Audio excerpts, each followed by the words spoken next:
whenever you feel comfortable. Alright, hello, I'm Tyler Boatwright, and my topic was, does exposure to media violence promote aggressive behavior? And the importance of this topic is for adults and children to pretty much understand that what they see on TV and on the internet and in films is just, it's not realistic, and that it's not acceptable in society a lot of times. The problem that comes from this topic is pretty much that video games have created a lot of tension, and the youth is affected the most by this media violence, and this is because they have a lot of time to consume television and TV series and everything like that. So what happens is, as children watch TV, what they see on TV they think they can do, and a lot of times that's not right. So the methods I used to find my research was, I got on Mount Union's website and I looked up information on the databases, and a lot of my information that I found was opinionated, so I couldn't really use it, and eventually I used the 2 PDF that were provided to us, and then I also used Google Scholar for a lot of my information. So my first source that's a yes is by Nancy Cigarelli, and pretty much she says that she took 3rd graders and they watched a Western film with violence, and then half the other 3rd graders didn't watch violence, and she put them in a room and let them play, and then there's an intercom, and a lot of the kids that watched the violent film, they performed aggressively. And then she also did another test that used college students, and they were males, and what they did was they watched a movie, a violent movie, and then the other half didn't, and they were part of a sexual assault case. And during the sexual assault case, the ones who watched the violent film believed that the person being accused should be given harsher punishment. And she also said that children are influenced a lot more than adults because they don't really know, and their schemas are different. My other yes topic is by Huseman and Lehrman, and he says there's 3 factors that affect media violence and how it promotes aggressive behavior. And he says it's continuous consumption of TV and movies and the internet. Your perspectives can be affected, and small statistical effects can have a large effect on the population, and that's because over time you let something small like media violence over time affect us, it becomes a bigger issue, and people blame their violence on what they see in the media. We don't want that to happen.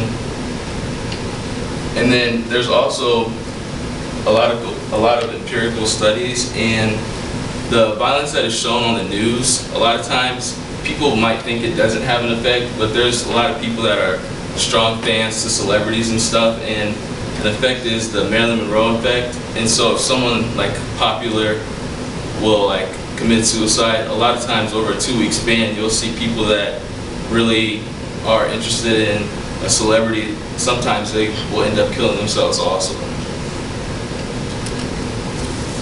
So a couple of my note topics is by Freeman. He believes that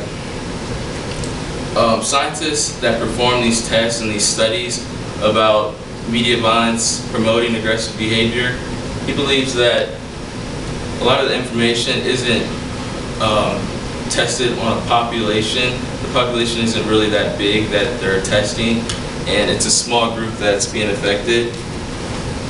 And pretty much he wants data that's consistent, and what he's found is a lot of the data that backs up media violence promoting aggressive behavior isn't really tested on a wide base. And he also says that the news that you see on TV isn't there for you to desensitize or not pay attention to. It's there to promote, and a lot of people just desensitize and don't really take the violence serious in their areas.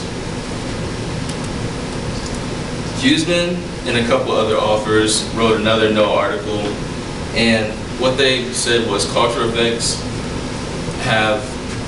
factors affect us.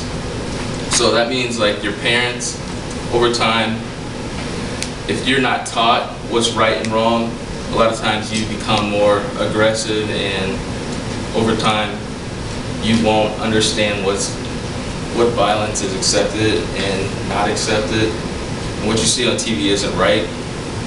So what they did was they tested third graders, and they're split in half, and pretty much what they did was they asked them with the longitudinal study that how realistic things are that they see on TV, and the children were able to come back and say that they didn't believe what they saw was real.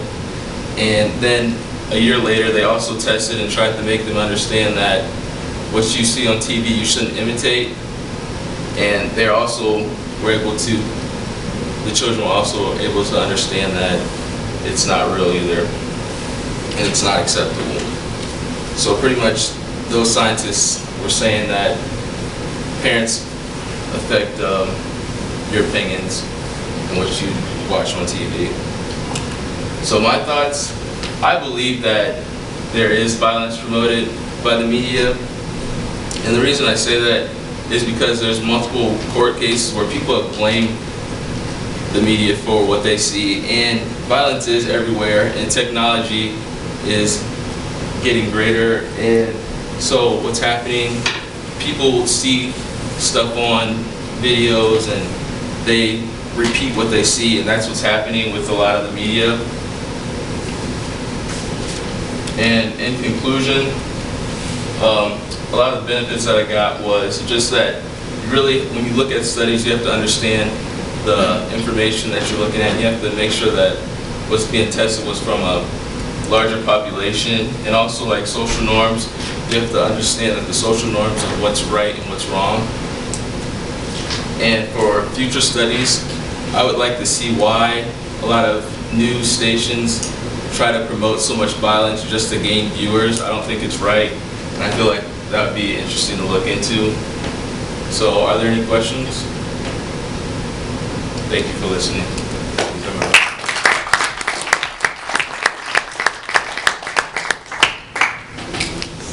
If you want to, there's a record button on the back. Look at this stuff.